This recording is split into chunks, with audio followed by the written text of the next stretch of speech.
Bismillahirrahmanirrahim. Assalamualaikum warahmatullahi wabarakatuh. Salam sejahtera bagi kita semuanya. Dila dan kawan-kawan, saya mohon maaf upload untuk video teaching pada pertemuan yang ke-12 ini terlambat terus karena masih di dalam perjalanan di luar negeri ya. Jadi saya masih di Istanbul. Ini sedikit saya videokan ini situasinya. Saya nggak tahu deh ini bisa kelihatan apa enggak ya. Tapi itu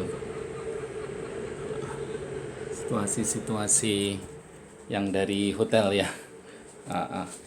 Oke. Nanti saya akan upload kalau masih terkendala e-learningnya, jadi nanti bisa saya kirim lewat WhatsApp saja. Kemudian nanti kalau sudah online lagi, saya tentu akan posting di e-learning. Nah, pertemuan ke-12 kita pada hari ini sebagaimana follow up dari pertemuan yang sebelumnya, yakni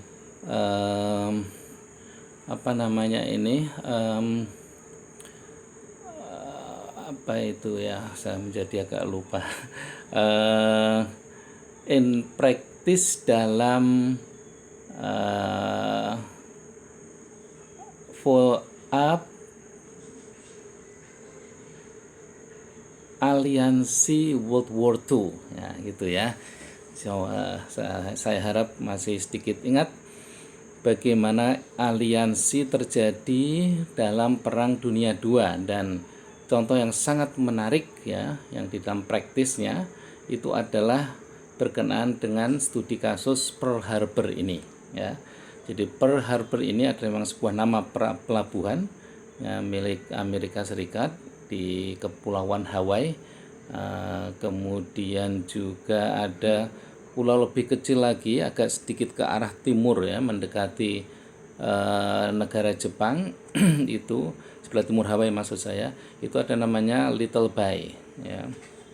Jadi itu dua pulau yang sangat bersejarah yang mempunyai peran sangat lekat ya di dalam Perang Dunia II itu. Nah, apa yang terjadi di dalam Pearl Harbor itu dan apa hubungannya dengan strategi aliansi pada Perang Dunia II itu Anda bisa, dan saya sarankan ya, sangat saya sarankan Anda menonton filmnya. Sudah saya linkkan di sini. Jadi yang film dokumenter ya.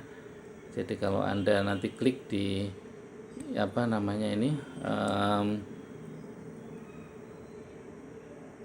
kok nggak bisa langsung di sini ya. PowerPoint yang saya share, nah, harusnya ini bisa. Sebentar, saya pindah ke sana. Oke, mungkin harus di set dari sini ya.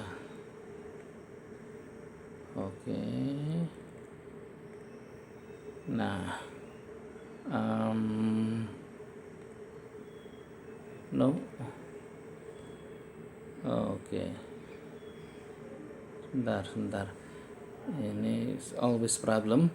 Tapi maksud saya intinya adalah nanti Anda bisa menonton film Pearl Harbor ini melalui channel ini. Nah, ini di Serve Web.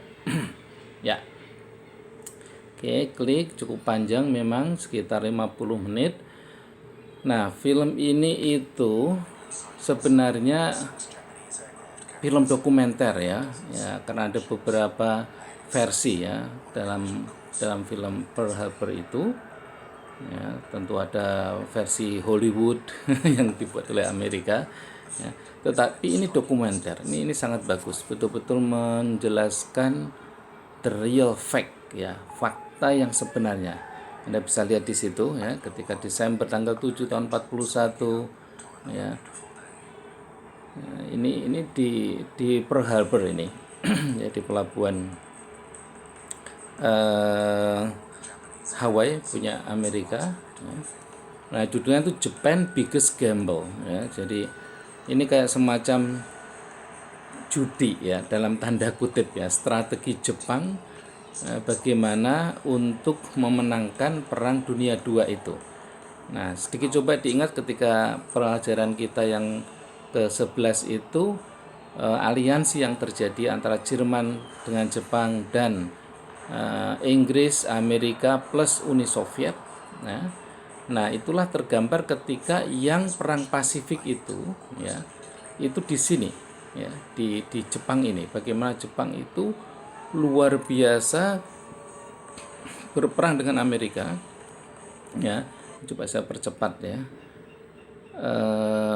Penguasaan. Nah, ini Amerika mendeklarasikan, ya. Franklin D. Roosevelt ini mendeklarasikan perang melawan Jepang karena Pearl Harbor itu sebenarnya Amerika yang diserang dulu oleh Jepang, ya.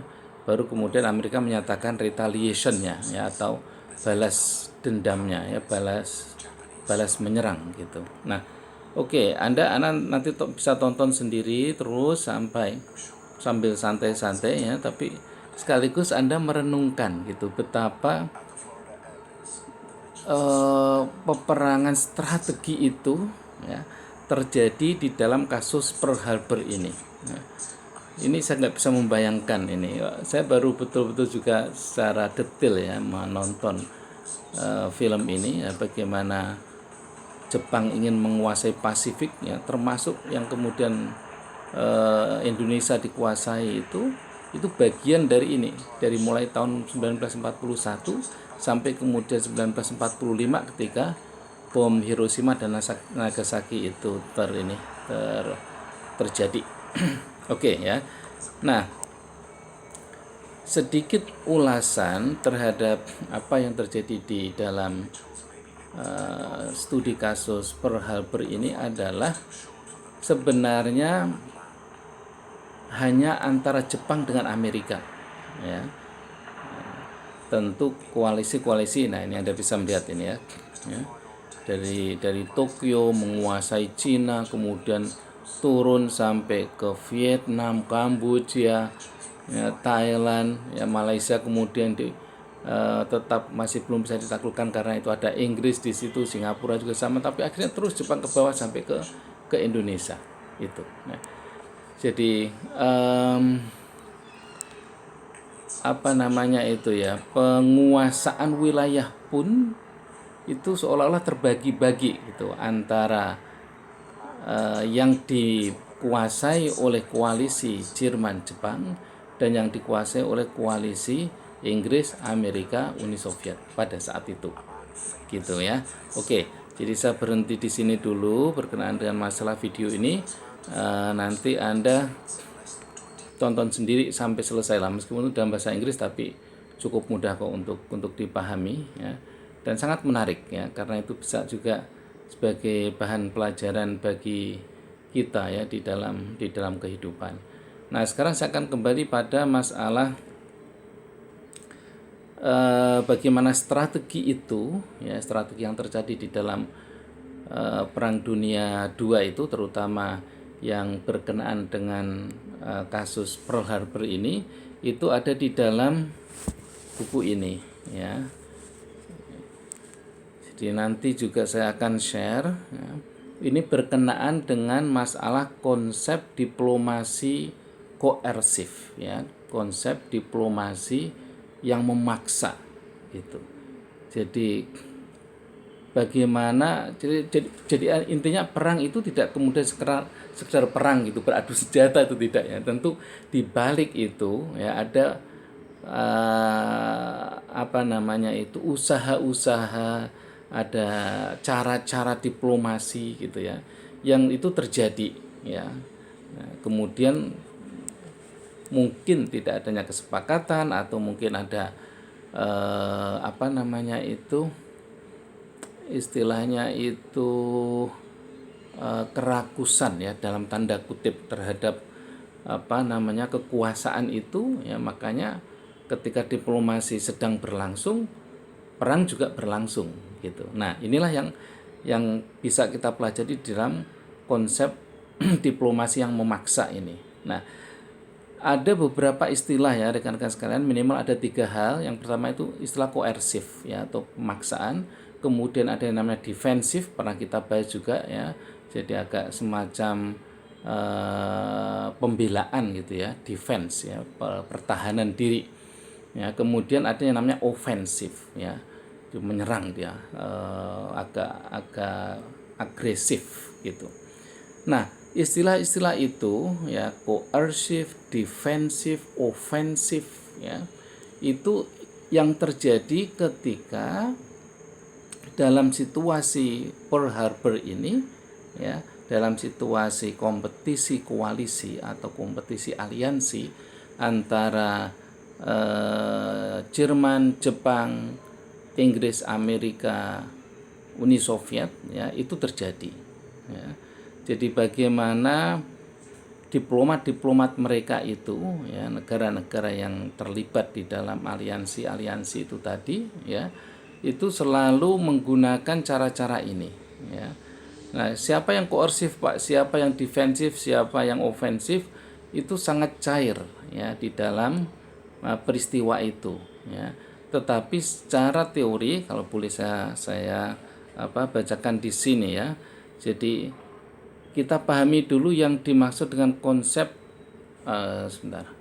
dengan konsep koersif ini ya, diplomasi ini ya, itu memang perlu kita bedakan dulu ya definisinya ya, berbeda dengan defensif ya, berbeda juga dengan ofensif ya. Jadi ini tadi yang saya sudah sampaikan, 3 istilah itu. Nah, intinya adalah koersif itu keadaan memaksa itu artinya bagaimana sebuah negara itu memaksakan ya kehendaknya ya, dalam konteks ini tentu adalah kepentingan nasionalnya, kepentingan koalisinya gitu ya, untuk bisa menghentikan sesuatu. Jadi taruhlah misalkan Inggris, Amerika,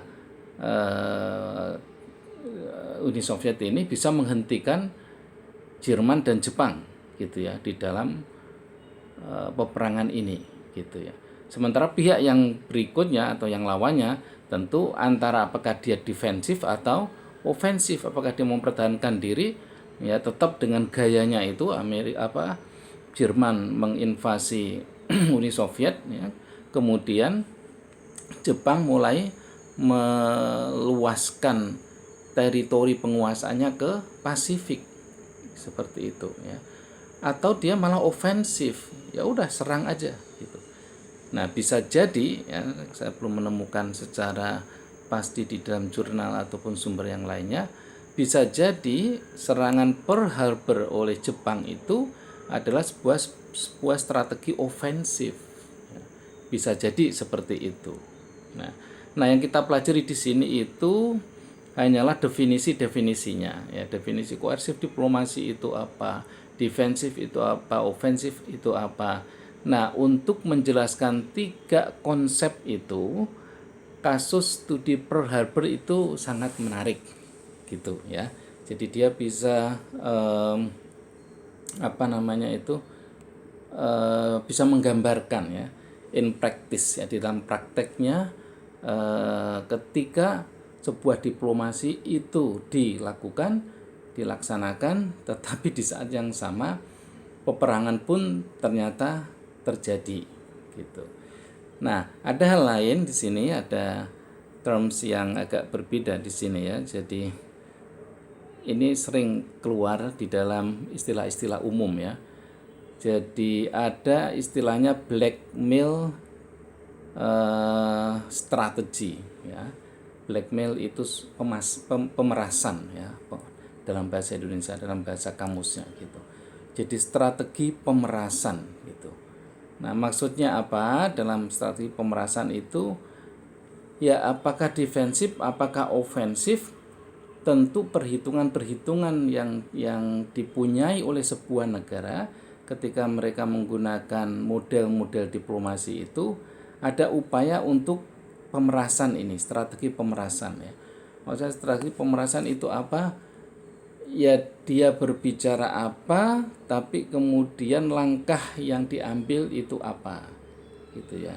Ini bukan berarti sesuatu yang berbeda gitu ya, atau kemunafikan misalkan dikatakan seperti itu, tidak sama sekali ya, tapi itu memang sebuah strategi gitu.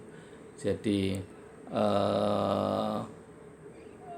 blackmail strategi sering dipakai dalam situasi-situasi yang sangat memaksa gitu ya. Oke, jadi itu 3 konsep yang berkenaan dengan model diplomasi ya dalam contoh kasus studi Pearl Harbor. Kemudian di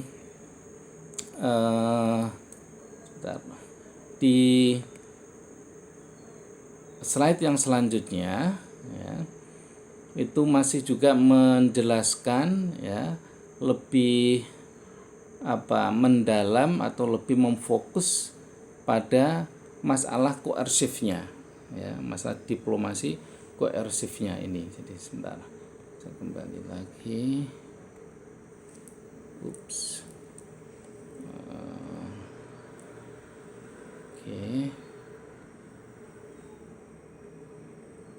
Jadi diplomasi yang memaksa ini sebenarnya juga, nah ini yang saya katakan sebagai sesuatu yang mencair itu ya. Jadi ketika kita membicarakan atau mendefinisikan diplomasi tentang koersif atau paksaan itu, ia juga sebenarnya sebuah strategi yang digunakan untuk membela diri gitu ya. Is a defensive strategy that is employed to deal with the effort of an adversary, ya ini musuh artinya, to change a status quo situation in his own favor.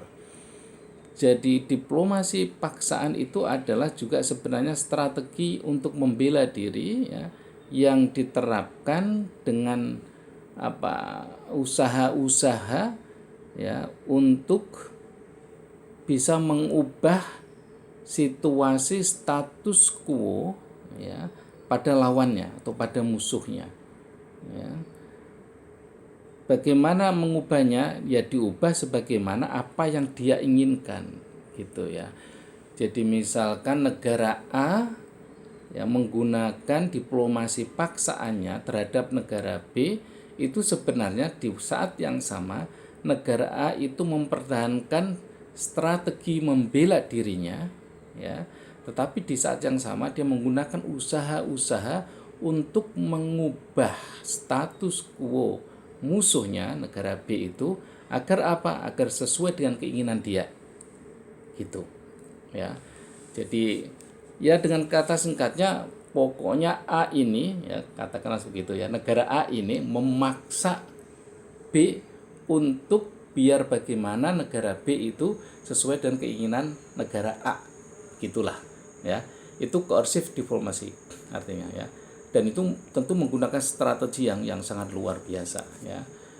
Jadi tentu digunakan cara-cara ya bagaimana sebuah strateginya dia itu nanti bisa berhasil untuk mengubah begitu ya.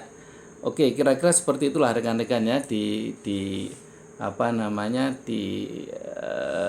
akhir dari makna koersif diplomasi itu.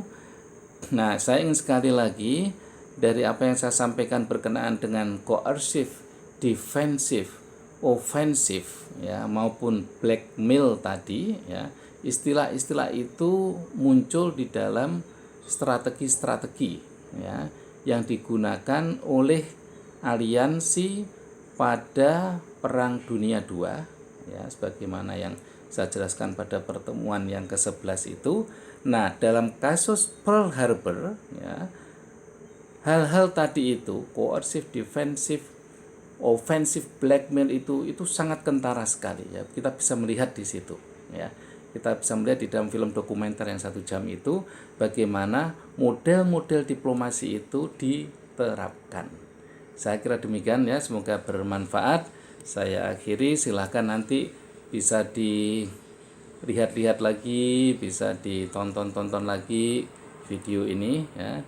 Semoga Anda semua nanti bisa ditanyakan pada saya ketika kita mempunyai sinkronus meeting ya. Begitu rekan-rekan sekalian, salam dari Istanbul. Assalamualaikum warahmatullahi wabarakatuh. Selamat siang.